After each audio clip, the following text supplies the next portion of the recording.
Shalom, ¿cómo están? Los saludamos desde Jerusalén. Hoy, en nuestro programa Israel Hoy, con su servidor Ben Krepoxman, tengo aquí al doctor Francisco Gil White desde México. Claro que él ahora está en Israel, que es su segunda casa, y disfrutándolo, hemos compartido, hemos tenido tiempos especiales. De verdad estamos muy orgullosos de tenerlo aquí en nuestra casa, en nuestro estudio. Y bienvenido. Déjame, Francisco, primero hablar un poquito de ti. Estarás Bueno, aburrido ya, pero bueno. Bueno, el doctor Francisco Gil White se formó en la Universidad de Chicago en el Máster de Ciencias Sociales, en la Universidad de California, en Los Ángeles, UCLA, en el doctorado de Antropología Evolutiva y Sociocultural. Además de la antropología, su trabajo abarca las disciplinas de psicología, ciencia política, geopolítica, periodismo de investigación e historiografía. Él ha impartido clases en el Departamento de Psicología de la Universidad de Pensilvania, en el Departamento de Administración del Instituto Tecnológico Autónomo de México, ITAM, y en la Universidad de Medio Ambiente. Mientras enseñaba en el ITAM, fue el investigador más citado en esta institución. Su principal investigación está centrada en cuáles son las leyes psicológicas y sociológicas responsables de la difusión y estabilidad de ciencias, creencias, hábitos, tradiciones, ideologías, etcétera, a través de la comunicación y el aprendizaje social, mientras que otras se van extinguiendo o se extinguen. Así que en este tiempo, que ya venimos varios años escuchando al doctor Francisco White en las redes, pues él está tratando principalmente el tema del antisemitismo moderno, su influencia en Occidente y todo lo que deriva de este tema tan apasionante, terrible, difícil en este tiempo. Francisco, no sé si quieres a la audiencia presentarte con alguna otra cosa más o alguna idea, no, está bien, ¿no? entremos a la entrevista. Entremos a la entrevista, perfecto. Muy bien, pues en principio yo creo que la gente quiere conocerte este canal. Yo estoy bastante relacionado al mundo judeocristiano, Ujú. entonces hay muchos cristianos bueno, algunos cristianos que te van a ver. Nuestro canal está creciendo y cuéntanos un poco de ti. Ujú. Ahora me enteré que naciste en Estados Unidos o que creciste ahí.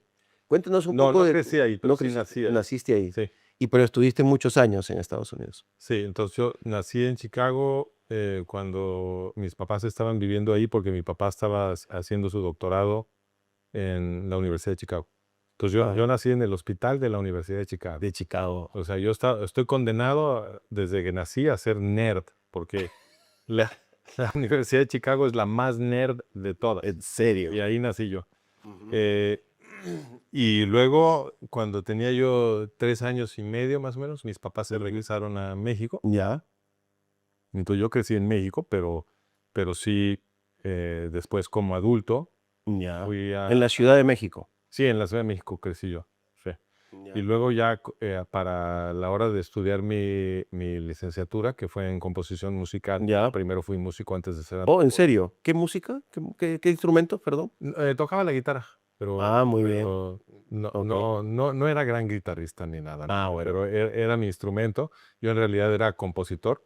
Ya. Ah, mira. Eso era a lo que ¿Y yo me tus obras dedicaba. inéditas todavía están por ahí o ya se Pues por ahí perdieron? las debo de tener, sí. Ah, muy bien. Las debo de tener. Bueno, ahora que estás viviendo prácticamente en Jerusalén, Jerusalén es un lugar muy inspirador para eso. Bueno, pero yo ya no me dedico para nada a la música. Entonces yo me fui a Estados Unidos a estudiar música, estuve 4 años estudiando música, Ya. pero ya para cuando estaba yo acercándome a mi graduación, que sí me gradué, o sea, sí terminé la licenciatura, pero ya para Ya. entonces yo había ya decidido que quería estudiar a la especie humana. Entonces Oh, muy bien. me fui encaminando a la antropología. Primero fui a la Universidad de Chicago, Mm. regresé a mi ciudad natal, a la Universidad de Chicago, donde yo nací. Ahí regresé a estudiar la maestría. Y después de eso me fui a estudiar el doctorado a UCLA con Robert Boyd, Ujú. a estudiar antropología evolutiva y sociocultural.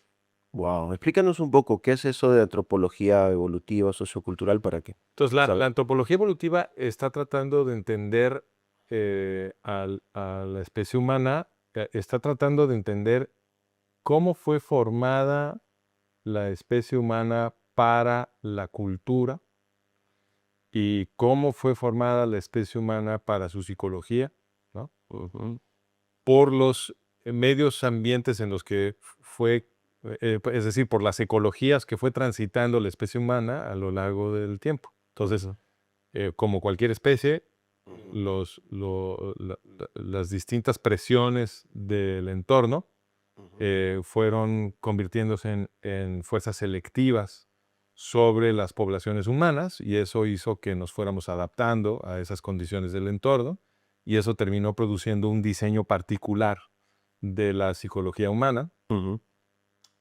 Nos dotó de mecanismos psicológicos, de sesgos, de maneras de interpretar, maneras de procesar la información que nos ujú, resultan intuitivas, que son parte de nuestro diseño psicológico. ujú, Y incluido en todo eso, que es lo que más nos importa a los que estamos en la tradición que yo, en la que yo participo, lo que más nos importa son los sesgos nativos, psicológicos que tenemos, que nos orientan al aprendizaje social y que nos dan herramientas nativas para sesgar y motivar el aprendizaje social.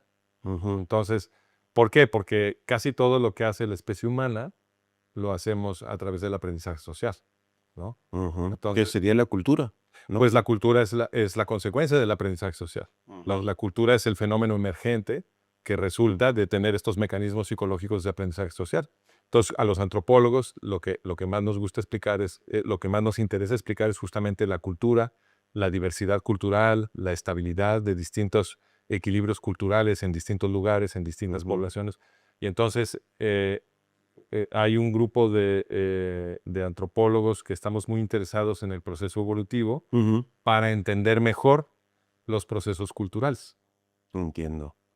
Claro, Y no, y los fabuloso. procesos culturales tienen, es decir, la evolución de la cultura tiene su estudio sui generis, o sea, Ujú, nos interesa entender cómo esos sesgos psicológicos que tenemos, esas herramientas psicológicas para el aprendizaje social, producen distintas oportunidades y presiones y direcciones para el cambio cultural en la especie humana, ¿no? Entonces, ujú.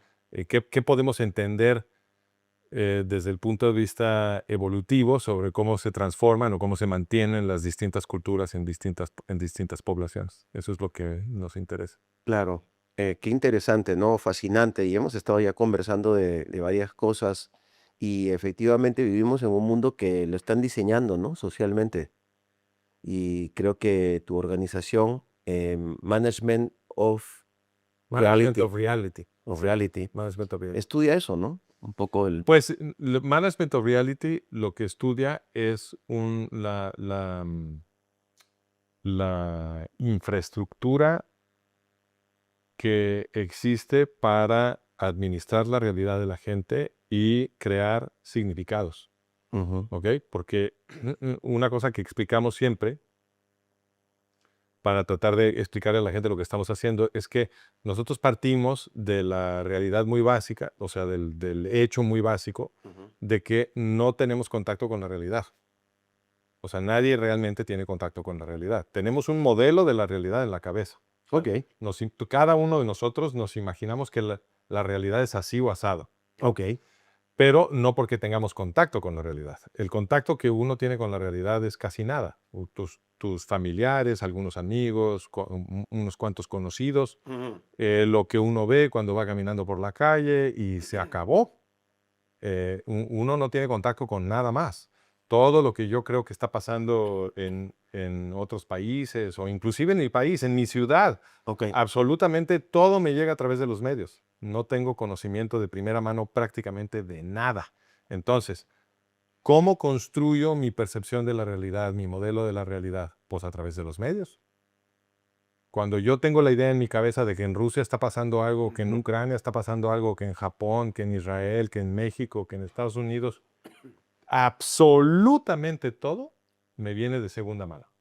Entonces, nosotros estamos tratando de hacer ciencia sobre la infraestructura que produce significados y que nos administra la realidad para que podamos, como ciudadanos de Occidente, emanciparnos de esa infraestructura y sistemáticamente investigar qué sí es la realidad, donde lo que nos dice el sistema de medios y de universidades contradice la realidad y por qué nos dicen cosas falsas cuando nos dicen cosas falsas. Investigamos quién está detrás del sistema de medios, tenemos una investigación histórica de cómo distintas fuerzas muy poderosas han ido tomando control del sistema de significados. Decimos quiénes son, en qué momento histórico empezaron a corromper el sistema de medios y las universidades, todo eso lo tenemos documentado.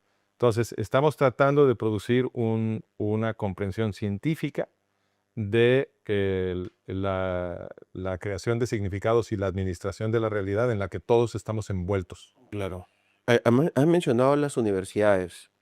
¿Tú modificarías el sistema educativo? Porque tú eres un gran estudioso, o sea, has pasado por Pero las universidades. ¿Cuál completamente. sería tu propuesta?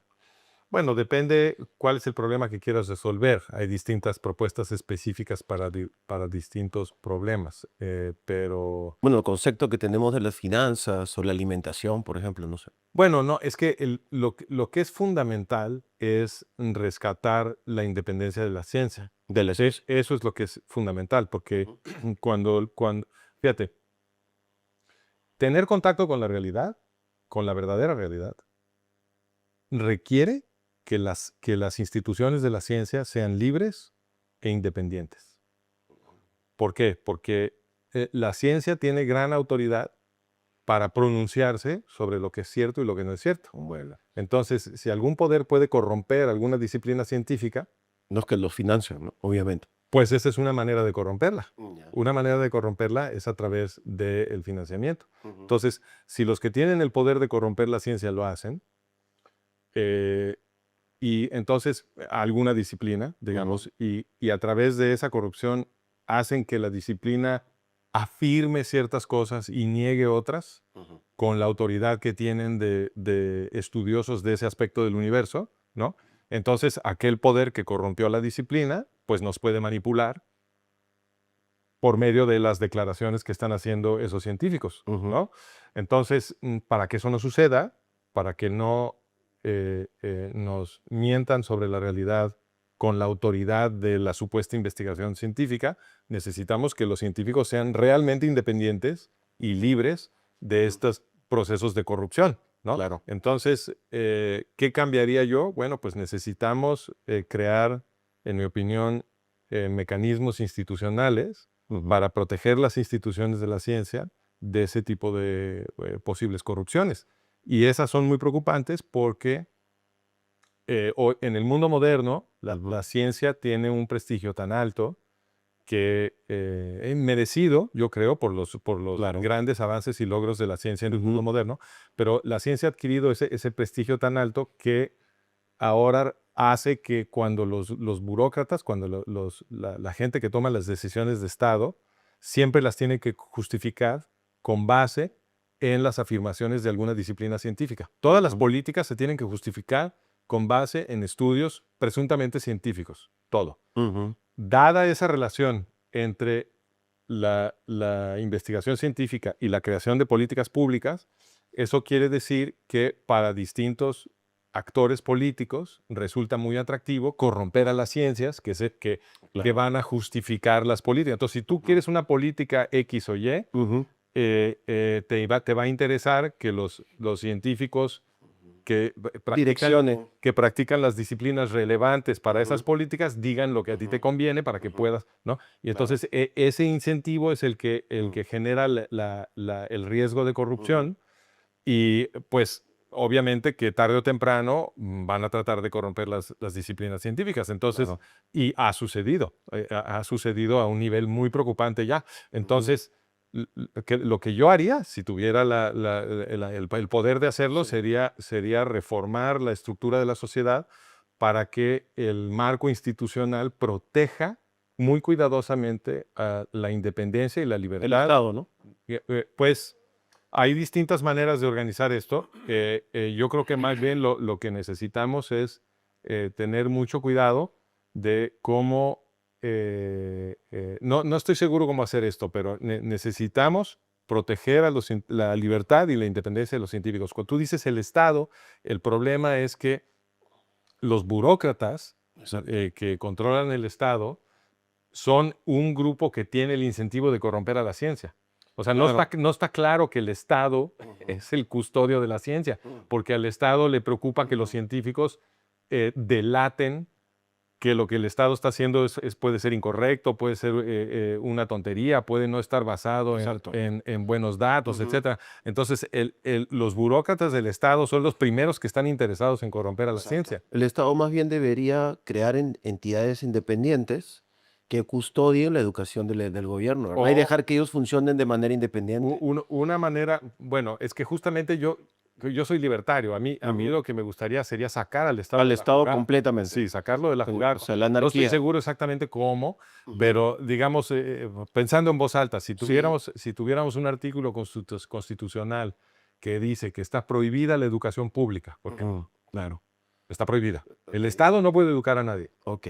¿no? Yo creo que ese sería un buen primer Un paso. buen primer Un buen paso. primer Sí, paso. yo creo que eso ha sido muy injusto a lo largo de la historia, el hecho de que el Estado enseñe lo que quiere y lo que le conviene, y los burócratas han ido destruyendo la educación de muchos pueblos. En este caso, nosotros venimos de Hispanoamérica, tú de Ujú. México, yo de Perú, Sí. y hemos visto eso y lo hemos sufrido, y ha sido algo grave. Pero entremos a una materia un poco más. ¿La que tú quieras? Yo quería que la gente te escuche, o sea, que conozcan este Francisco tan apasionante, tan abierto, tan conocedor. Yo también creo en el pensamiento libertario para el gobierno de los pueblos, creo que es lo mejor. Y esperemos que le vaya bien a Milei y que le siga yendo bien a Bukele y a todos estos, ¿verdad? A ver cómo salen adelante. Esperemos que les vaya bien, porque el costo de que les vaya mal es que se va a desprestigiar el libertarismo. A Ujú. mí lo que me tiene muy preocupado de mi ley es que veo que en cosas que son muy fundamentales no está siguiendo una política libertaria. Ujú. Entonces, por ejemplo, su política monetaria no me parece libertaria en absoluto. O sea, No. que lo realmente libertario hubiera sido abolir el Banco Central, ¿Te refieres al préstamo que va a recibir de Estados Unidos? por ejemplo, pero también me refiero a que está defendiendo al peso argentino. Mm. Recibir préstamos no necesariamente Es una mala no es política. necesariamente malo. No. La pregunta es cómo se va a invertir el dinero, cuáles son las condiciones de repago, etcétera. Mm, Todo eso influye mm, en si tiene sentido un no, préstamo o no. Los préstamos no siempre son malos, claro. pero lo que yo veo es que Milei está defendiendo al peso argentino, gastando divisas para defender el tipo de cambio. Y el problema con esa política es que no tenemos realmente casos históricos de que esa política haya Haya funcionado en ningún funcionado. lado, en ningún momento ha Ujú. funcionado. Entonces, ¿qué es lo que va a pasar? Lo que pasa siempre, se le van a iban acabando las reservas de divisas y entonces va a tener que dejar de defender al peso argentino Ujú. y entonces se va a devaluar, va a pegar un brinco el tipo de cambio y la gente se va a sentir traicionada y va a tener algo de razón y yo creo que lo que realmente conviene es ahorita que tiene un voto de confianza de los argentinos, que acaban de darle un voto de confianza, Exacto, nuevamente. sería soltar el tipo de cambio, flotarlo, como se Mm, hizo en México. exacto. En México se soltó el tipo de cambio, todo el mundo les dijo que no lo hicieran, de todas maneras lo hicieron y tuvieron razón en México de soltar el tipo, de dejarlo Ok. flotar. ¿Qué pasa? Que en el momento en que flotas, sí, pega un brinco, pero después ya no se mueve. ¿Por qué ya no se mueve? Porque el mercado está fijando el valor del tipo de cambio y lo Ujú, está fijando en tiempo real. Los cambios se están haciendo instantáneamente ujú, y entonces no hay ninguna razón para esperar que va a haber un brinco fuerte en ningún momento. ujú, Todo se mueve despacito claro. y eso le da a la gente confianza de que el tipo de cambio no tiene mucha Mm, volatilidad mm. y en ese momento Se fomenta la inversión. exacto, la gente tiene confianza de que no va a perder su inversión o sus Exactamente. ahorros. Me preocupa también lo de Milei, porque Milei es un partidario bastante vehemente acerca de Israel y del judaísmo. Entonces, lo que él haga bien o mal va a terminar redundando probablemente en un nuevo antisemitismo, porque es como, por ejemplo, Si le va mal, le van a echar la le culpa a va a los hacer la culpa a judíos. los judíos. Los judíos tienen la culpa. Sí. Y aunque la señora, la presidenta de México, ella se encarga de deslindarse de sus orígenes hebreos, si lo que a ella le salga mal, la culpa va a ser de los judíos. Es Eso es impresionante verdad. cómo se repite Sí, eso. sí. Bueno, pero Sí, aun cuando no hay ninguna razón para decir que alguien es judío, de todas maneras dicen que los judíos están atrás. exactamente. Entonces, no importa mucho si el gobernante es Claro, judío o no. O sí, sea, claro. la cultura antisemita siempre encuentra la forma de echarle la culpa a los Claro, judíos. claro. En tus espectaculares estudios, vamos a poner en la descripción tus libros, pero sí, un rato Muchas sí nos gracias. gustaría que nos hables de ellos Sí, y de los cursos que las personas pueden llevar en Management of Reality así o es. el manejo de la realidad, ¿no es cierto? Sí, Sería la la administración de la administración realidad. de la realidad. Yo, por si acaso, yo y mi esposa vamos a estudiar ahí, vamos a Bienvenidos. documentarnos, así que se los recomiendo. Pero antes de entrar un poco a ese lado, pues tú como como investigador de la parte antropológica, entonces, ¿qué pasó? ¿Por qué? No vamos a hablar todavía de la parte bíblica, aunque podríamos hacerlo, pero ¿qué pasó con la humanidad? ¿Por qué la humanidad es antisemita? ¿Qué está Pues la pasando? humanidad no es antisemita. Ok, o por qué hay antisemitas dentro de la humanidad. Ya está. Sí, pero es importante reconocer que, por ejemplo, si estudiamos la antigüedad, lo que vemos en el siglo primero antes de Jesús y en el siglo primero, por ejemplo, en ese periodo histórico lo que vemos es que el judaísmo era inmensamente popular. Ujú. Ok, Todo el mundo se estaba convirtiendo al judaísmo todos los griegos. en la cuenca del Mediterráneo, muchísima gente, pero no nada más ahí. Ok. En toda Asia Occidental había un proceso muy acelerado de conversión al judaísmo que había iniciado inclusive antes de que los grecorromanos se empezaran a entusiasmar por el judaísmo, Ok. porque los judíos tuvieron un florecimiento muy importante dentro del imperio persa. ¿Ok? Claro. Pero cuando Alejandro el Macedonio destruye el imperio persa, el pueblo judío pierde esa protección que tenía porque los emperadores persas habían sido grandes protectores del pueblo judío y pues entran en contacto directo entonces los judíos con la cultura helenística Ujú. y en- con los griegos y los romanos. Y en ese periodo histórico que te digo, primer siglo antes de Jesús, primer siglo después de Jesús, lo que vemos es una tremenda popularidad del judaísmo. No solamente muchísima gente se convertía, sino que además había una población gigantesca de noágidas, los judíos los llamaban temerosos de Dios, que eran, pues son personas que aceptan el judaísmo como religión, Ujú. pero no se convierten, no se vuelven judíos por conversión. Ok. Esa es una categoría que crearon los rabinos, que es el noajismo, Ujú. y esos eran una población gigantesca también, ¿no? Eran más grandes inclusive que los judíos. Entonces, pues había muchísima gente en el mundo antiguo que estaba muy a favor del judaísmo, muchos conversos, muchos aliados no ágidas del judaísmo. Ya. Y es importante entender que no es natural el antisemitismo. Lo que es natural es el filojudaísmo. Ujú. ¿Por qué? Porque lo que el centro del judaísmo es la libertad. Ok. ¿Ok? El judaísmo es una religión que está fincada en la memoria de una revuelta de esclavos. Ujú. ¿Ok? Ok. Esa es la historia del El Éxodo. Pesaj. Ujú. Exacto, es la historia del Éxodo. Entonces, Ujú. el judaísmo podría definirse como un cuerpo de ley. ¿Ok? Ya. Es un cuerpo sagrado de ley. Ya. Y esas leyes, pues son las leyes para los esclavos liberados. O sea, la deidad organiza una revuelta de esclavos en Egipto para liberar a los israelitas del faraón, ¿cierto? Pues Ujú. es la historia del Éxodo. Claro. Y ya que están en libertad, les entrega una nueva ley. ¿Para qué es Ujú. esa ley? Pues para que no los vuelvan a oprimir. Entonces, pues naturalmente que todo eso era muy atractivo para los paganos Ujú. de la cuenca del Mediterráneo, Ujú. porque casi todos eran esclavos. Ya. Entonces, ellos veían en el movimiento judío el camino de su liberación, porque el Dios de los judíos está a favor de los esclavos que quieren ser libres. Eso es lo que nos enseña la narrativa del Éxodo. Ujú. Entonces, toda esa gente humilde, oprimida, que sufría en el Imperio Romano, pues volteaban a ver al judaísmo y decían, qué maravilla. Claro. Y los judíos de la antigüedad, sus sinagogas estaban abiertas a los paganos. Entonces los paganos podían entrar en Shabbat, escuchar la lectura de la ley, Como el caso de Cornelio en Cesarea Marítima, ¿no? Esa es una historia del Nuevo Testamento, Del Nuevo ¿cierto? Testamento, Sí, sí. en el Nuevo Testamento hay muchos testimonios justamente de este proceso. Por ejemplo, lo ves en Hechos de los Apóstoles, Claro. porque en Hechos de los Apóstoles ves a Pablo yendo a las sinagogas del Mediterráneo Ujú, oriental ujú. a predicarle a Lo los, hacía menor. a los paganos que iban a las sinagogas. Exacto. Él le predicaba a los gentiles que acudían a las sinagogas. Ahí lo ves clarísimo. Interesante, Lo ves interesante. clarísimo en el relato. Exacto. Entonces, las sinagogas estaban llenas de gentiles, Ujú, se tenían que sentar en una galería superior separados de los judíos, ujú, pero eran bienvenidos, los rabinos los invitaban ujú. y entonces escuchaban la lectura de la ley y se iban enamorando del judaísmo. Y esto es lo que es natural. Esto es lo que es natural, el Es amor por el correcto, judaísmo. correcto. Ujú. Porque si tú estás oprimido, tú lo que ves inmediatamente en el judaísmo es un camino de liberación, Ya. porque las leyes están diseñadas en Ujú. el judaísmo para proteger la libertad, los derechos humanos, La mujer. la dignidad, para proteger la seguridad de la mujer, Ujú.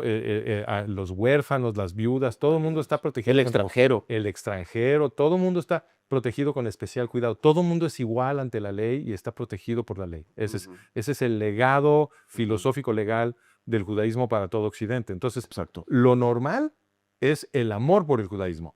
El antisemitismo, de hecho, requiere muchísimo trabajo desde arriba. Se tiene que gastar mucho dinero, la aristocracia antisemita, administrando la realidad de la gente Ok. para que inculcarles, adoctrinarlos desde chiquitos y convertirlos en antisemitas. Eso requiere muchísimo esfuerzo, una inversión gigantesca y una consistencia mediática, educativa, digamos, contundente, ¿no?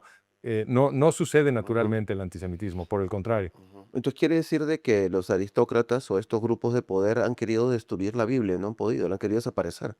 Sí, bueno, eso lo vemos clarísimo en el registro histórico. Los mismos gobernantes, las mismas élites de poder Mm, en distintas etapas de la historia occidental ujú. que han querido destruir la libertad de todos, ¿no?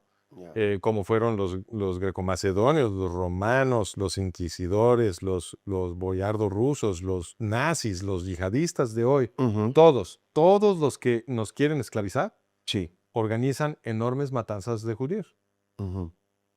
porque entienden Claro. que la Biblia es el texto que produce la liberación de todos. Ellos entienden eso. Mm, Tanto entienden que cuando estaban los europeos bajo el gobierno totalitario de la Iglesia Católica, ujú. porque era totalitario, Ujú. uno no podía tener una opinión que no fuera la del Papa, porque juntaban leña y lo Ujú. quemaban a uno vivo. ¿Ok? Exacto. Entonces era un gobierno totalitario que oprimía a todo mundo, a todos los católicos, estaban oprimidos. Claro. Y en ese mundo de opresión totalitaria, ¿qué crees? La gente tenía prohibido leer la Biblia, Claro, exacto. Lo porque decían en latín. Ujú. estaba en latín y Ujú. solamente los curas, y no todos los No curas, todos. Ujú. no todos, podían leer latín y hablar Ujú. latín. Entonces, la prohibición de la lectura de la Biblia, Ujú. lo que impedía era que la gente leyera el libro del Éxodo. Claro. ¿Ok? Eso es lo que era crucial. Por eso también los esclavistas estadounidenses Sí. crearon una Biblia para los esclavos negros. Eso me sorprendió mucho. Sí, No lo había escuchado. se llama The Slave Bible. The Slave Bible. Sí, búscalo. Wow. Y a esa Biblia le quitaron, por supuesto, todo lo que pudiera inspirar a los esclavos Ya. a pensar que ellos podían ser libres. Ujú. Obviamente, había que cuidar que no leyeran el elemento subversivo de la Biblia. Y por eso la prohibían en el medioevo, porque todos los europeos eran esclavos en el Ujú. medioevo. Apenas los esclavos empezaron a leer la Biblia, salió un Martin Luther King, ¿verdad?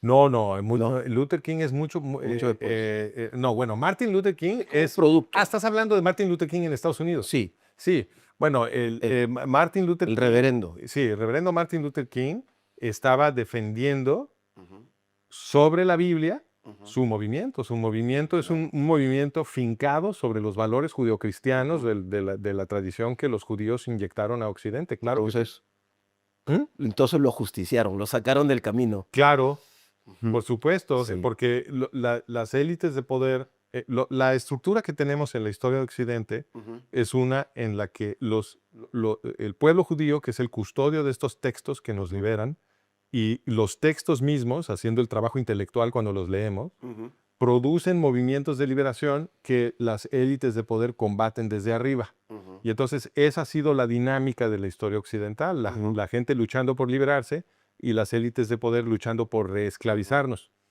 Y como decíamos, en el medioevo se ve clarísima esa tensión porque la Iglesia Católica, que era totalitaria, tenía a los judíos encerrados en los guetos y que son los custodios de los libros que nos pueden liberar. claro. Y los libros que nos pueden liberar, los libros de la Biblia hebrea, esos estaban prohibidos, la gente no los podía leer, la gente no Ujú, hablaba latín y ujú, la Biblia claro, solamente podía estar en latín. claro. Cuando a pesar de esa prohibición del Papa y de los reyes europeos, los protoprotestantes, empezando por los valdenses, Los valdenses en Francia. Ujú. exacto, empezando por ellos, cuando empiezan ellos a traducir la Biblia a los idiomas que la gente sí habla, ¿no? En Europa, Esos son los verdaderos reformistas, diríamos. los valdenses son pioneros de la libertad occidental, porque Ujú, en el momento en que la gente sí puede leer su libro sagrado, la ujú, Biblia, lo segundo que están leyendo es el libro del Éxodo. Ese es el segundo libro que te encuentras exacto. en Tanaj.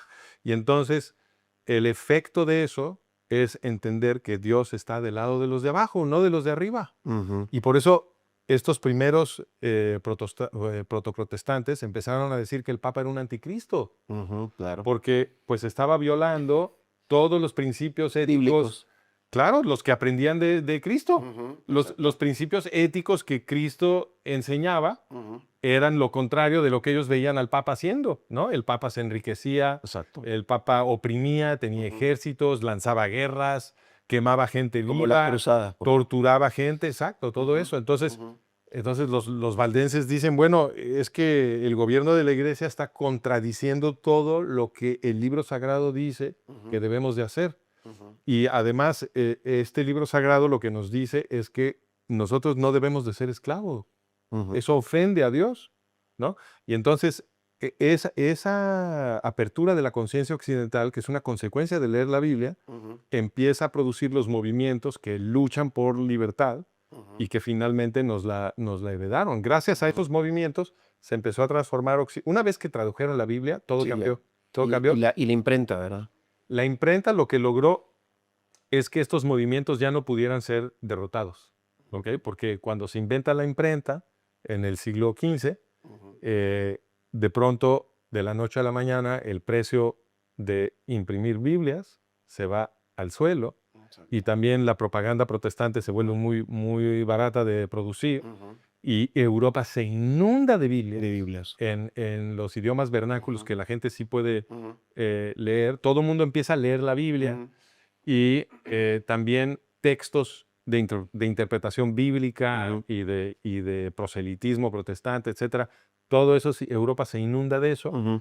y el resultado fue un empate entre la Iglesia Católica y los movimientos disidentes. Ya no los pudieron exterminar. Claro. Y tengo entendido, no sé si tú lo tienes registrado, de que la financiación de Gutenberg fue hecha por un judío, ¿verdad?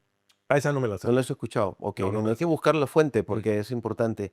Sí lo había leído y lo había visto. Entonces siempre los judíos están tratando de mostrar la Biblia mm, y pareciera que no la quieren mostrar de acuerdo a la propaganda oficial, claro. pero el judío quiere mostrarla. Claro, Siempre quiere que el mundo, o sea, eso es como como un trofeo, como algo claro. lindo que salió del pueblo La, del libro, la vamos a Torá decir. es para toda la Es humanidad. para toda la humanidad, exactamente. Muy bien, no, fabuloso. Pasando entonces a otra pregunta, me encantó en una entrevista que estuve viendo de ti que hablabas sobre el buenismo. Ujú. El buenismo y la diferencia de lo que es ser bueno, ¿verdad? De Y hecho, es claro, contrario a ser bueno. exacto, tu concepto de la ética y lo que lamentablemente adormece a veces al mundo cristiano, ¿verdad? Occidental o al mundo, no sé si llamarlo judío cristiano, porque también dentro del mundo judío o la religión judía también yo he visto también lo que tú ya hablas del buenismo. Me gustaría que nos expliques un poco acerca de Bueno, eso. buenismo, yo creo que la forma más sencilla de definirlo es hacerse el bueno. Ya, Y hacerse el bueno es lo contrario de ser bueno. claro. Ser bueno es darle un beneficio a tu prójimo. Eso Ujú, eso es ser bueno. ujú, Es amar a tu prójimo como a ti mismo. ujú, Eh, pero el buenismo es emitir el comportamiento que alguna autoridad necesita ver para pronunciarte como bueno, que no es lo mismo. wow. ¿Ok? Entonces, en inglés esto lo llaman virtue signaling, señalización de virtud. Entonces, si tú ya decidiste que tu profe universitario es el que te puede poner las manos en la cabeza y absolverte, ¿no? Redimirte.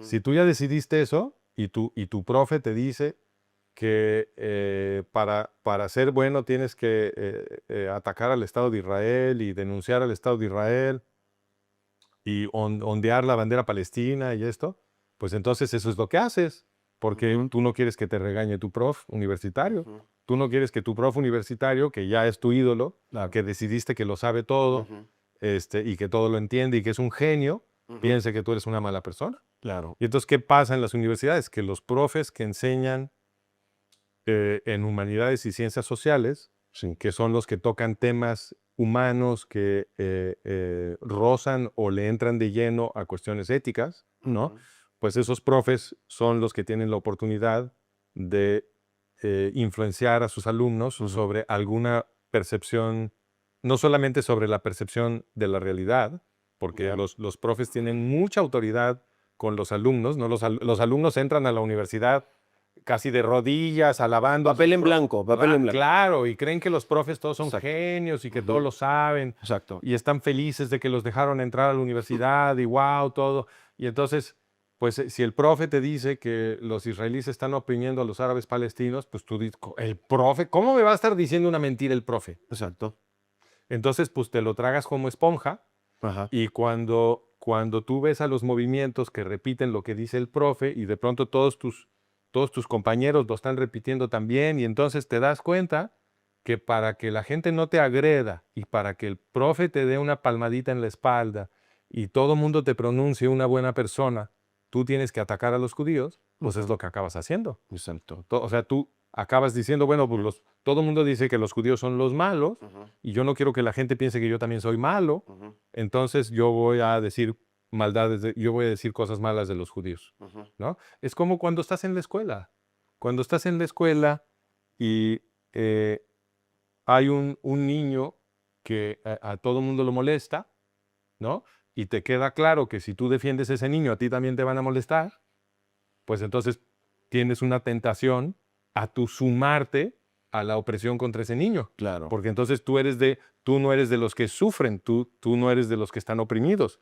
Y la gente tiene miedo a la turba, ¿no? Todo eso Exacto. es inconsciente, pero es muy real. Ujú, Entonces, cuando los profes en las universidades educan a los jóvenes a percibir la realidad de Oriente Medio ujú, como si fuera cierto que los judíos israelíes están oprimiendo a los árabes palestinos, que es ujú, totalmente falso. totalmente falso, pero cuando los profes le mienten a los alumnos y les representan Ujú, la realidad de Oriente Medio de ujú, cabeza, ujú, y los alumnos que se quieren sentir buenos empiezan a agitar y a organizar. ujú, ¿Por qué? Porque los profes les dijeron, este es lo que importa. El mundo entero depende de que tú denuncies al Estado de Israel, ¿no? Porque así les hablan, así claro. les hablan.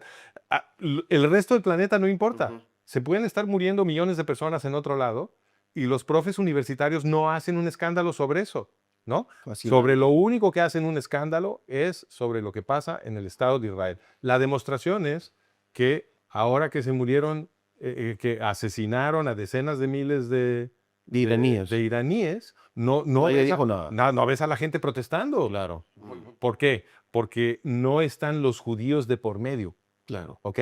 Ahí no le pueden echar la culpa Ujú, a un gobierno judío. Es el gobierno iraní el que está asesinando a toda esa gente. exacto. Entonces esos musulmanes no importan. Exacto. Los únicos musulmanes que importan son los que están de alguna manera relacionados con el Estado de Ujú, Israel, porque entonces ahí los profes pueden voltear la realidad de cabeza ujú, para que la gente crea que los judíos son los ujú. malos, ¿no? Cuando hablamos de Occidente, estos profes de los cuales tú hablas son judeocristianos, aunque puede ser que sean agnósticos, una cantidad de ellos, pero son de cultura La judio-cristiana. gran mayoría son ateos. La gran mayoría son ateos.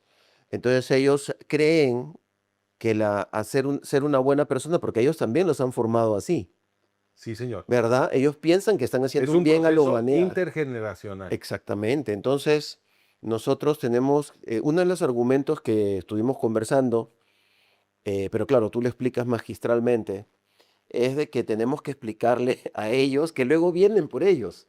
Primero vienen por nosotros, pero luego vienen por ellos. Si ellos pudieran entender eso, yo creo que avanzaríamos bastante. Bueno, ahí te das cuenta que la administración de la realidad realmente es un proceso institucional verdaderamente envolvente, porque no tienes que conocer tanta historia para darte cuenta de esto que acabas de decir tú. Ujú, O sea, si tú tienes un conocimiento, aunque sea superficial, ujú, pero digamos, por lo menos a nivel enciclopedia. claro. No tiene que ser una gran investigación, pero Exacto. si tú conoces los datos básicos de lo que fue la Pues Segunda Google, Guerra. ¿no? Por eso, exacto. está. No tiene que ser algo, no tienes que Ujú, ser doctor. claro. Si tú tienes una educación mm, superficial, pero digamos a nivel de enciclopedia suficiente de la Ujú, Segunda Guerra Mundial, conoces los datos básicos de la guerra, ujú, tú sabes que la Segunda Guerra Mundial fue terrible para los no judíos. exacto. Los antisemitas estaban asesinando millones y millones y millones de Ujú, no judíos. ujú, No eran ujú, judíos. ¿Ok? ujú, Claro, mataron a todos los judíos en Europa. Mataron a como 66% de los judíos de Europa, ¿no? ujú. Entre 5 y 6 millones de judíos. De acuerdo, lo Claro, hicieron, lo sí. hicieron. Pero también mataron más de 64 millones de no judíos. Sí, árabes, De todo. gitanos. No, sí, a los árabes no los no, los árabes estaban aliados con los nazis. Aunque algunos murieron Bueno, en los no había encuentros, inmigración, ¿verdad? No había inmigración, claro. pero los nazis mataron más de 64 millones de no Pues, judíos. No eran judíos. impresionante. Entonces, es obvio, y a cientos de millones de otros no judíos los esclavizaron. Ya, Entonces, los antisemitas, lo que te está diciendo la Segunda Guerra Mundial, sí. los datos básicos de la Segunda Guerra Mundial, no Ujú, tienes que ser un doctor. ujú, Los datos básicos te están diciendo que los antisemitas son un gran peligro para los gentiles, los no ujú. judíos. Los no judíos. No Entonces, hace falta que quieras ir a defender a los judíos no se para combatir el Ujú, antisemitismo, ujú, porque los antisemitas vienen por ujú. ti. Ok, vamos a ver, de acuerdo a lo que estamos hablando, permíteme una interrupción, estamos viendo que el problema es el libro. Sí, El principal problema es el libro, es la Biblia. el libro es lo que nos libera. Es lo que no, claro, y es el problema de ellos, para ellos. Para Y el nosotros. libro se volvió judeocristiano. Ya no solamente, porque a la hora, aunque ellos lo quisieron detener, el libro se impermeabilizó y tenemos una civilización judeocristiana con, por lo menos con una buena cantidad de valores éticos, Claro, morales, los valores del cristianismo, los ujú, valores éticos del del cristianismo, cristianismo, ujú, son valores que el cristianismo hereda del judaísmo. del judaísmo. Perfecto. ¿Ok? Entonces, ¿cómo le deberíamos llamar, como tú eres antropólogo, cuál sería el nombre correcto? No sé si correcto, pero que valdría la pena ponerle a los antisemitas modernos. Ya no son solo antisemitas. Bueno, desde el tiempo de la Segunda Guerra Mundial, como tú dices, ellos querían esclavizar también a los gentiles en Europa, como lo hizo la Iglesia Católica en su momento, ¿verdad? Antes, ¿no? O sea, la Iglesia Católica de una u otra manera Sí, claro, esclavizó por y, supuesto. y, y la partida de bautismo de la Iglesia Católica es prácticamente un acta de propiedad de la persona. Sí, señor. Es impresionante lo que dice. Entonces, no son ¿cuál sería el nombre más completo? ¿Anti qué? A mí me parece que antisemitismo es un buen Antisemitas. término. Es un buen Porque, término. te Ok. voy a decir por qué. Porque nos permite construir un modelo muy fácil de entender y de Para todo el mundo. utilizar, sí, Ujú, para toda la historia de Occidente. Le hace occidental, de hecho. ujú, Porque el movimiento, nosotros decimos antisemitismo ujú. porque los antisemitas así quieren que les digamos. Antisemita es un término Interesante. que inventaron los antisemitas. Lo inventó un antisemita, me parece que era austriaco, Wilhelm Marr, que en el Ok, siglo XIX. ok. ellos inventaron ese término. Ellos quieren ser conocidos como antisemitas. ¿Y por qué inventaron ese término? Porque el hebreo es un idioma semita y entonces de ahí viene. Entonces, como yo soy el antisemita dice, como yo soy antihebreo, voy a decir que soy antisemita porque el hebreo es un idioma semita. Así es Ujú. como surge el término. Muy bien. Pero es útil decirlo así. ¿Por qué? Porque resulta que lo contrario del antisemitismo sí es el semitismo. Ok. ¿Por qué digo esto? Porque la civilización semita de Mesopotamia, de la Ujú. antigua Babilonia, Ujú. es una civilización de pueblos de habla semita. Ujú. Claro. No todos hablan hebreo, obviamente. Exacto. Hablaban acadio, Ok. arameo. Ujú. eh, Hitita. no, el El hitita no es, hitita no se no va, es no se, semita. no se No, no, habla. no. Los idiomas son semitas, son el acadio, el amorreo, el caldeo, el arameo, el hebreo, el árabe, todos esos, el asirio, todos esos Ujú. son idiomas semitas, ¿ok? Ujú. Entonces, en Mesopotamia, los pueblos semitas crearon una civilización semita Ujú. que es en su origen anterior a la Biblia y desde esa antigüedad, de esa muy rancia antigüedad, Ujú. ya los pueblos semitas habían creado un camino intelectual, filosófico, legal, Ujú. civilizacional de la búsqueda de la paz y de la libertad de todos. O sea, ya estaban en el camino de la ética Ujú. y el producto más exquisito, más sofisticado de esa civilización semitista Ujú. es la Biblia hebrea. Claro, es como el producto, la esencia ya. Ajá, pero de ahí Claro. viene. De ahí Entonces, viene. Ujú. entonces hay un tronco semitista que es Ujú. inclusive anterior a la Ujú. Biblia, que ya iba en la búsqueda de la Ujú. ética, que termina produciendo la Biblia hebrea con Ujú. su producto más Ujú. exquisito, más increíble. Ya. Em, y precisamente porque son pueblos semitas los que Ya. inician todo esto, Ujú. tiene sentido llamarlo semitismo.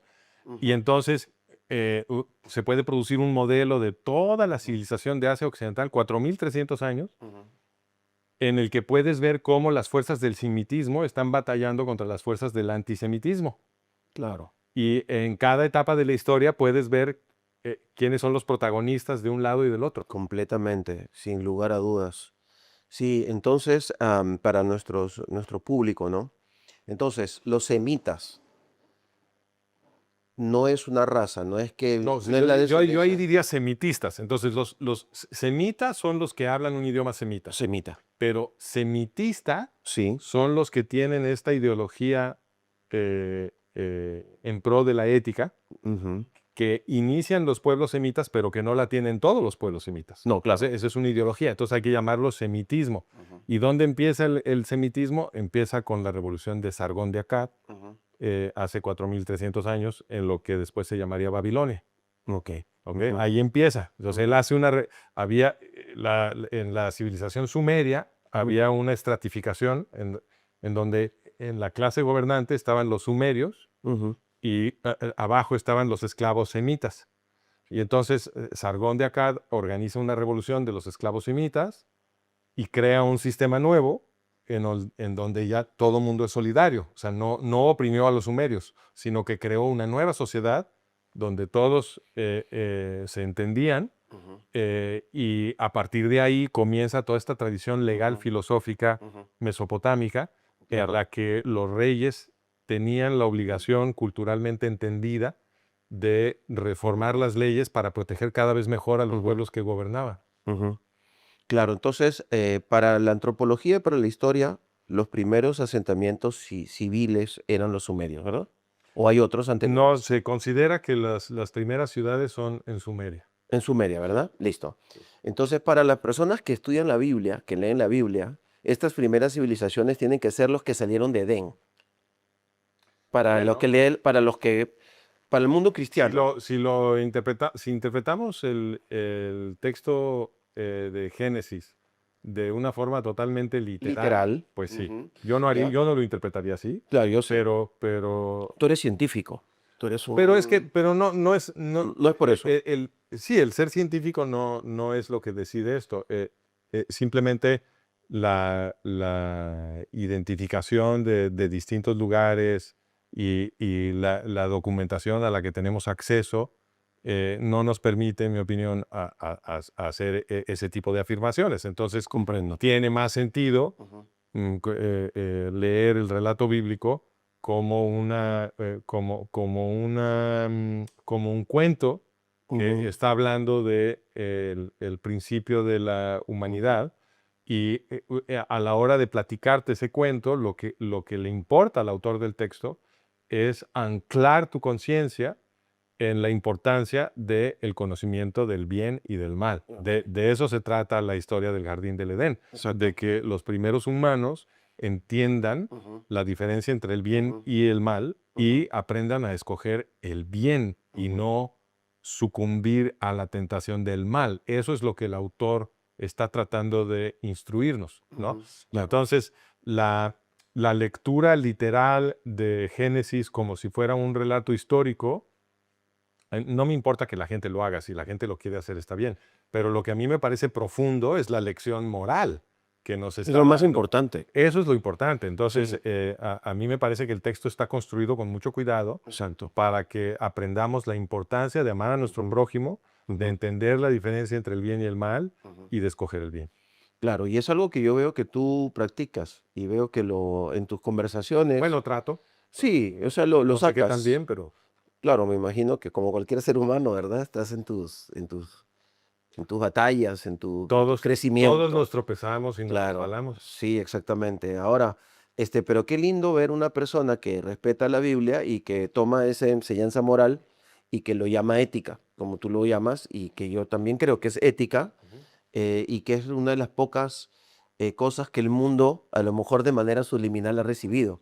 La humanidad, la civilización occidental no está consciente de dónde vienen sus principios. Claro, Por esa razón no los puede defender, por esa razón puede ser engañado. claro. Y yo como teólogo, como que formo parte del movimiento judeocristiano, o sea, yo quiero traer esa conciencia, ¿no? Por eso me Claro. interesa tanto lo que tú enseñas, la manera en que le enseñas. Mm, Pero eso quiero hacer esa salvedad, porque aquí hay una parte que trae confusión. mm. Para una persona que estudia la Biblia es, Adán y Eva salen de Edén, se crean los primeros asentamientos, digamos, humanos y se empiezan a repartir. Luego viene una cantidad de personajes y luego llegamos a Noé.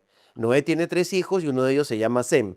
Cuando ellos escuchan la palabra semita, ellos estamos pensando en que son los descendientes de este muchacho que tuvo una bendición muy grande de parte de Noé, Sí, de donde sale todos los pueblos de los cuales tú acabas de hablar ahora. sí. Pero cuando yo he investigado, porque me ha tomado, tengo años, ¿no? Incluso investigando, me he dado cuenta perfectamente que la historia, la sociología, la antropología, la arqueología, Ujú. nos dice que son lenguas, que son lenguajes, son pueblos que hablaban lenguas semíticas. Pero igual, para nosotros los que estudiamos la Biblia, nos encanta tanto los símbolos, Mm. que al momento que se mantiene el nombre semita, es una victoria muy grande, es algo muy poderoso, y Mm. porque además nos encontramos luchando entre el bien y el mal, entre la oscuridad y la luz, Pero, con esa misma palabra. pero yo sí quiero insistir en A el ver, término semitista. semitista, Semitismo, muy sí, bien. porque una vez que se establece, y sí es cierto que lo establecieron pueblos que hablaban idiomas semitas, eso sí, Ok. pero una vez que se establece esta tradición con la revolución de Sargón de Akkad, que fue Ujú, muy estable, ujú. duró 2000 años en Mesopotamia esta En tradición. tus cursos se explica todo lo de Sargón y Sí, Accad. sí, sí, sí. Ahí Fabuloso. explicamos toda la historia de Mesopotamia. Muy bien. Em, una vez que se establece esta cultura legal, política, filosófica en Babilonia, Ujú, que como te digo fue muy, muy estable, dura 2000 años. ujú. Wow. Esta es una cultura que la puede adoptar cualquier pueblo. No tienen que hablar idiomas semitas. Entiendo. Entonces, por ejemplo, te estaba yo contando que al mero principio de esta historia mesopotámica estaban los sumerios arriba y los semitas abajo, Claro. ¿cierto? Pero una vez que triunfa la revolución de Sargón de Akkad, en una etapa posterior, los gobernantes volvieron a ser sumerios, pero ya no eran los mismos sumerios. No, pues, Ahora su ideología era semitista semitista. y gobernaban como Comprendo. buenos semitistas a pesar de que hablaban Ujú, sumerio. O sea, su exacto. idioma era Claro. sumerio, Ujú, pero su ideología ujú, era semitista. El mundo ujú, cambió. El mundo babilónico cambió. claro. También siglos más tarde hubo gobernantes en Babilonia que eran casitas, que es una etnia que venía de otro lado. Ya. Y los casitas también se volvieron semitistas. Les gustó el semitismo y fueron muy buenos gobernantes semitistas. Estuvieron 4 siglos gobernando Babilonia, más tiempo que nadie. Ya. ¿Ok? Y al parecer preservaron todas las instituciones que había creado Hammurabi en una etapa anterior. Sí. Hammurabi sí era semita, pero los casitas no. Los casitas tenían... Pero lo adoptaron. Pero adoptaron la ideología del semitismo. Y luego hay pueblos que son de habla semita que no son semitistas. Entonces, por ejemplo, están los asirios de la antigüedad. Los asirios eran los grandes antisemitas. Pues sí, es verdad. Porque eran... Y la Biblia lo demuestra. Claro, los asirios eran terroristas, Exacto. ¿cierto? Ellos querían destruir el mundo de la paz. Y, sin embargo, hablaban un idioma semita. Ellos hablaban un dialecto del acadio. Entonces, el semitismo es una ideología que la pueden adoptar los pueblos no semitas y también es una ideología que puede ser rechazada por pueblos semitas. Correcto, claro. Ya qué idioma hablas no importa. Lo que pasa es que el origen... Sí, el origen de la ideología sí es con pueblos semitas y también es cierto que la civilización en donde floreció es una civilización semita. Eso sí es cierto. Fundamental entenderlo. Los árabes modernos Pues sí, hablan un idioma semita, son una deformación. pero su religión es antisemita. Antisemita, claro, exactamente. Ahí sí. está otro ejemplo. Eso es un ejemplo clarísimo que nos acompaña hasta el día de hoy. Sin embargo, vemos cómo, por ejemplo, de repente nos queremos sentir románticamente identificados con los de Arabia Saudita, que son, vamos a decir, la crema innata de los árabes a nivel mundial, los que quedaron en Arabia Saudita. ¿Quiénes se quieren sentir identificados con él? Bueno, de repente los occidentales o nosotros mismos los judíos decimos, bueno, mira, ahora ellos pelean junto a nosotros contra Irán, ahora ellos han hecho acuerdos de negocios con Israel y están trabajando, pero la verdad es que su esencia de ellos es antisemita. Claro, bueno, Punto. es que el Islam es fundamentalmente Claro. antisemita. Nos quedan más o menos 10 minutos para esta reunión y le digo a los compañeros que vamos a continuar. Encantado. Y que entremos. Las veces que ¿sí? quieras, sí. Gracias de verdad. Pero entremos un poquito a lo que sería el siguiente video, Bueno, que es tu modelo. ok. El modelo Tu modelo geopolítico, controversial, potente, ¿verdad? Pero bueno, danos un poco un adelanto y qué sería lo que podríamos compartir. Bueno, digamos que la base fundamental del modelo es la explicación del antisemitismo, ¿no? Entonces, ¿por qué hay antisemitismo? Porque hay élites de poder que nos quieren esclavizar a todos y esas élites de poder entienden que la liberación de los pueblos es una consecuencia del contacto con la Biblia hebrea, ¿no? Entonces, esas élites de poder tratan de destruir el proceso de transmisión de la Torá. Y una manera posiblemente eficaz de interrumpir la transmisión de la Torá es eliminar al pueblo que la custodia, ¿no? Entonces, las élites de poder que nos quieren esclavizar a todos, que no quieren que aprendamos que podemos ser libres, pues lo que quieren es extinguir la Torá y como mecanismo de extinción de la Torá tratan de extinguir al pueblo que la custodia y ese es el origen del antisemitismo. Entonces, una vez que tienes este modelo del antisemitismo, puedes empezar a explicar, por ejemplo, lo que ha venido sucediendo en el siglo XX, ¿no? Porque, de hecho, el mundo moderno es mejor empezarlo a explicar a partir de 1848. Porque en 1848 es cuando suceden las revoluciones paneuropeas que llamamos de la primavera de los pueblos europeos. De ahí viene la palabra esta primavera que ahora se aplica a todos los... No sabía. Sí, viene de la primavera de los pueblos europeos. ¿Inicia con Francia o con otro país? Bueno, de hecho, la primavera de los pueblos europeos inició en Sicilia. En Sicilia. En Sicilia. Ya. Subió por la bota de Italia, se fue de las revueltas como si fuera la mecha de una bomba. Ya. Y cuando llegó a París, toda Europa voló. Wow. Hubo revoluciones simultáneas en todas las grandes ciudades de Europa, prácticamente en 1848. El mismo año, todo ardió al mismo tiempo. Fue una cosa impresionante. Y eso asustó mucho a las aristocracias europeas, como es natural, ¿no? O sea, dijeron, wow, pues ahora sí nos van a cortar las cabezas a todos. Exacto. Y entonces ahí empieza un proceso que es el proceso característico del mundo moderno occidental, que es la hipocresía de las aristocracias occidentales. Para poder quedarse en el poder, ellos tuvieron rápidamente que empezar a fingir que se habían convertido en liberales y que estaban de acuerdo con lo que estaban exigiendo los pueblos que se habían levantado en revolución. Entonces, ¿qué estaban exigiendo nuestros abuelos en 1848? Estaban exigiendo parlamentos, sufragio universal, cartas de derechos, constituciones, cortes con jurado, Poder legislativo. presunción de inocencia, en fin, un montón de cosas que son características del mundo moderno occidental, ¿cierto? Y separación de iglesia y Estado, libertad religiosa, libertad de prensa, libertad de conciencia, libertad de asociación. Todas estas cosas son las que estaban exigiendo los pueblos levantados en Europa en 1848. Y entonces, para quedarse en el poder, porque fue una cosa tremenda, los aristócratas abrieron la válvula y empezaron a otorgar las cosas que la gente estaba pidiendo y se empezaron a reformar los sistemas políticos. Y ahí empieza la transición de los países occidentales hacia la democracia liberal moderna. ¿Okay? Ahí empieza ese proceso que parecía inexorable hacia cada vez más libertad, más igualdad, más garantías, más participación política para todos, ¿no? Ahí empieza. Y lo que es característico, como te digo, de este mundo moderno es que las élites de poder están fingiendo que están de acuerdo con el sistema de valores que las revoluciones establecieron. Claro. Que eso es un sistema de valores judeo-cristiano. Muy bien. ¿Ok? Es un sistema de valores que dice que todos valemos igual.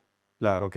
Las clases gobernantes han estado fingiendo que están de acuerdo con eso, pero al mismo tiempo han estado trabajando tras bambalinas para derrumbar todo el orden democrático moderno, y eso es lo que nuestro modelo explica. Entonces, nuestro modelo está describiendo y teorizando los mecanismos a través de los cuales las clases gobernantes nos administran la realidad para que no nos demos cuenta que a través de sus servicios de inteligencia han estado corrompiendo nuestras instituciones para ir desmoronando progresivamente la infraestructura de la libertad y la democracia modernas en Occidente. Necesitan mucho en Occidente estudiar tus cursos, porque lo que acabas de hablar son varios temas que podrían ser varios programas, porque en el Occidente tenemos que desmontar la falsa creencia de que somos grecorromanos.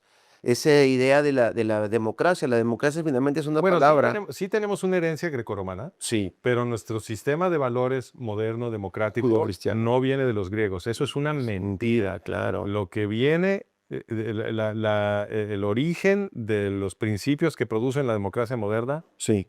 es la tradición judeocristiana. Muy bien, claro, claro.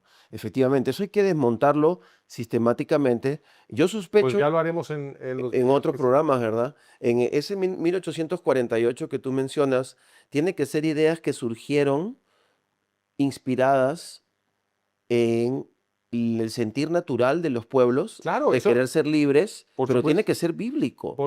esto viene de Necesitamos que tú nos muestres eso. Mira, lo podemos platicar con más Sí, detalle en otro capítulo tuyo, sí, pero muy brevemente, esas revoluciones de 1848 son una consecuencia de la Ilustración europea.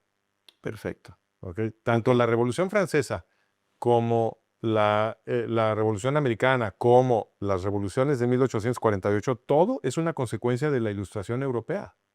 Y la Ilustración es una consecuencia del pensamiento de Baruch Spinoza, que Judío. era un judío talmudista, Ujú. educado en el Talmud. Pero liberal, ¿verdad?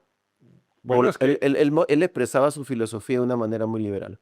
él se estaba comunicando sobre todo con un público cristiano, Ujú, pero los valores que él estaba universalizando ujú. son valores que él había aprendido estudiando el Talmud Claro. y estudiando a Moisés Maimónides, el gran rabino filósofo Filósofo, de todos los tiempos. médico.